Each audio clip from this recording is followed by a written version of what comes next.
Boa noite, meu nome é Carolina e venho relatar uma narrativa que na verdade não é minha. Porém, muitos eventos inusitados ocorreram em uma residência que pertence à minha família, situada no topo de uma serra, sendo o último sítio daquela região mais montanhosa. As histórias que serão compartilhadas aqui foram, em sua maioria, vivenciadas pelo zelador que reside no local para tomar conta. Mesmo sendo um homem simples, mas de muita fé, ele acabou presenciando coisas e ouvindo relatos difíceis de acreditar. Essa casa está na minha família há muito tempo, mas poucos de nós a frequentam.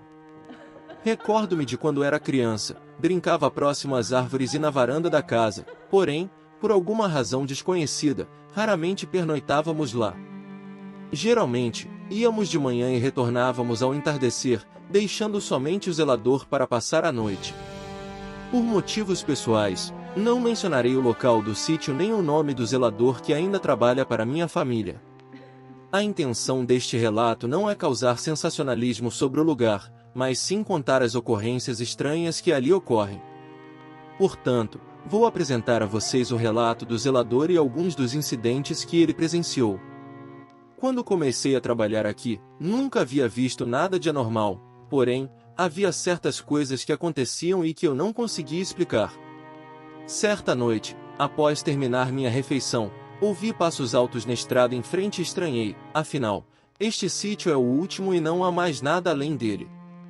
Por que alguém estaria subindo à noite por uma estrada que não leva a lugar nenhum?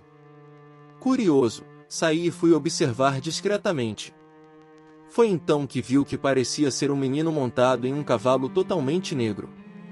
A cabeça do menino parecia emitir uma luz semelhante a chamas em vez de cabelos, e ele cavalgava freneticamente, como se estivesse descontrolado.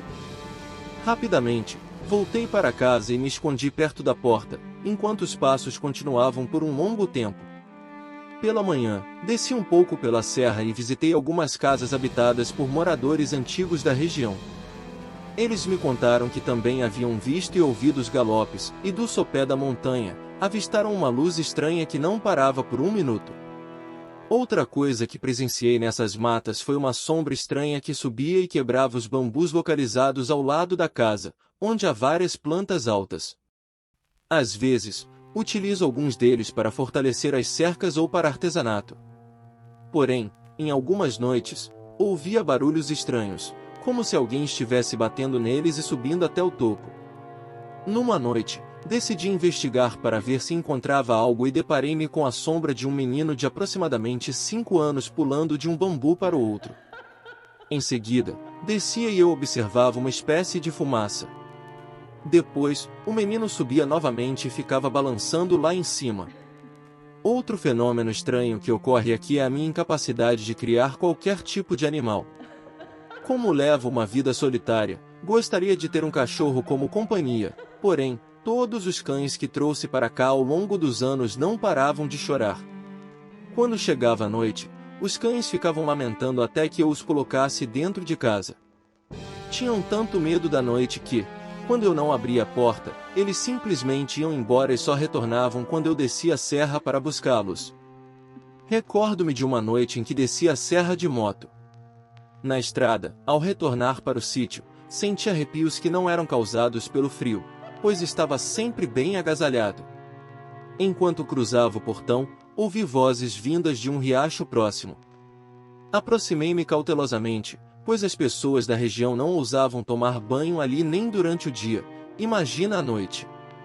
Ao olhar para o riacho, avistei várias pessoas vestidas de branco, cantando e caminhando dentro d'água. Pareciam pessoas, mas naquele momento tive a certeza de que não eram. Virei as costas e retornei à casa. Certa madrugada, acordei com algo mexendo no telhado e meu corpo ficou paralisado. Não importava o quanto eu tentasse, não conseguia me mover. Vi uma telha se movendo lentamente, através da fresta, um olho muito amarelo de algo que até hoje desconheço. Após esse incidente, parei de dormir naquela casa e comuniquei ao proprietário que apreciava muito trabalhar ali, mas não ficaria durante a noite. Se ele quisesse, eu continuaria cuidando das tarefas diurnas, mas à noite estaria longe dali. E assim tem sido. Durante o dia, eu limpo as coisas, cuido das plantas e mantenho tudo organizado. No entardecer, desço a serra e deixo tudo trancado lá. Até hoje, trabalho dessa forma. Quando os donos vêm para passar o dia, uma das filhas deles sempre me pergunta se vi algo, e eu compartilho essas histórias. Ela sempre diz que estou escondendo os melhores relatos. A família deles nunca passa a noite lá, eles próprios têm medo ou receio de presenciar algo. Durante o dia, o lugar é maravilhoso, mas à noite coisas estranhas acontecem tanto dentro do sítio como na casa e na estrada em frente. É preciso ter muita coragem para passar a noite naquele lugar.